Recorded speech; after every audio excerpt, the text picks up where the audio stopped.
No interior do Brasil, existe uma história que muita gente evita contar à noite. Não porque seja difícil de acreditar, mas porque dizem que, quanto mais ela é contada, mais perto aquilo fica. A história aconteceu em uma antiga fazenda de café, isolada entre morros e matas fechadas. A propriedade era enorme, com um casarão antigo no centro e vários pastos que se estendiam até perder de vista. Durante o dia, o lugar parecia tranquilo, quase bonito demais para parecer real. Mas quem morava ali sabia que a fazenda não era silenciosa à noite. Depois da meia-noite, às vezes era possível ouvir passos no terreiro, mesmo quando ninguém estava do lado de fora. Outras vezes, os cavalos no estábulo começavam a se agitar sem motivo. E havia também o som, um som que todos na fazenda aprenderam a reconhecer. O barulho de correntes arrastando no chão. Durante anos, os empregados diziam que era imaginação ou algum animal passando perto da casa. Mas tudo mudou quando um rapaz chamado Pedro começou a trabalhar na fazenda. Pedro era novo, tinha chegado havia poucos dias e não conhecia nenhuma das histórias. Na terceira noite de trabalho, ele ficou responsável por fechar o estábulo depois que todos já tinham ido dormir. Era quase meia-noite quando ele terminou. O vento soprava devagar entre as árvores e o silêncio do campo era tão profundo que qualquer pequeno som parecia alto demais.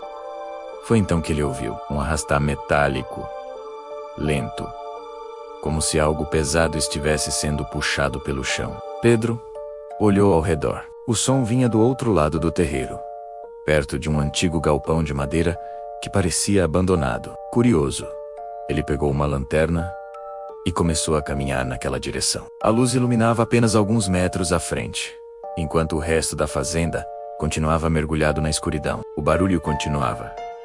Arrastar. Pausa. Arrastar de novo. Quando Pedro chegou perto do galpão, o som parou. O silêncio ficou tão pesado que ele conseguiu ouvir o próprio coração batendo. Ele levantou a lanterna e iluminou a porta do galpão. A madeira estava velha, quase podre. Mas havia algo estranho. No chão de terra, bem na frente da porta, havia marcas profundas, como se correntes pesadas tivessem sido arrastadas por ali muitas vezes. Pedro franziu a testa. Foi então que ouviu algo atrás dele. Um passo. Ele virou rapidamente a lanterna. Nada. Apenas o terreiro vazio.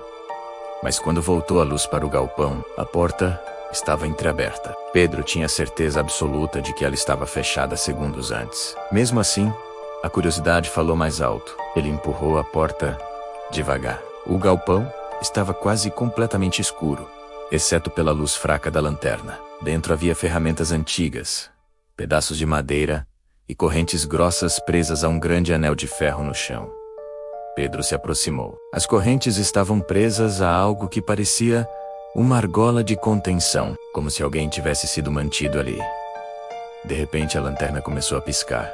Uma vez, duas vezes, e então apagou. O galpão mergulhou na escuridão total. Pedro ficou imóvel. Foi quando ouviu o som novamente. Arrastar. Mas agora vinha bem perto dele. Tão perto que parecia estar dentro do galpão.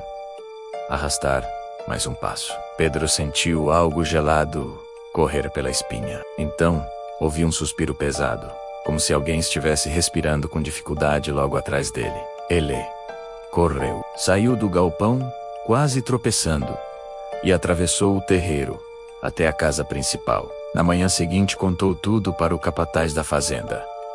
O homem ouviu em silêncio. Quando Pedro terminou, o capataz suspirou profundamente. Eu achei que já tinham fechado aquele galpão. Pedro perguntou o que ele queria dizer. O capataz demorou alguns segundos antes de responder. Muitos anos atrás, antes de você nascer, essa fazenda tinha um escravo que tentou fugir várias vezes. Dizem que o dono da fazenda mandou prender ele naquele galpão, com correntes pesadas, até ele parar de tentar escapar.